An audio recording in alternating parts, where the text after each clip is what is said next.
untuk provinsi dan kabupaten adalah Ibu Gubernur, kemudian dari kabupaten ya Bapak Ibu Bupati selaku leadingnya di dalam PSBS, sampah berbasis sumber. Kemudian kalau kita berbicara tentang sampah anorganik, sudah tentu Pergub melaksanakan kegiatan di pemerintah sebelum adanya surat edaran dengan melaksanakan di pemerintah yaitu surat edaran Ecofis.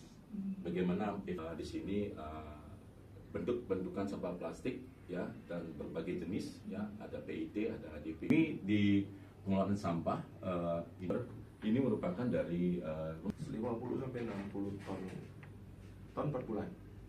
Udah nggak bisa nambah lagi itu. Yang kita bekerja sama dengan industri daur ulang, ada juga yang kita bekerja sama dengan dinas PUTR kan untuk kita buat produk langsung.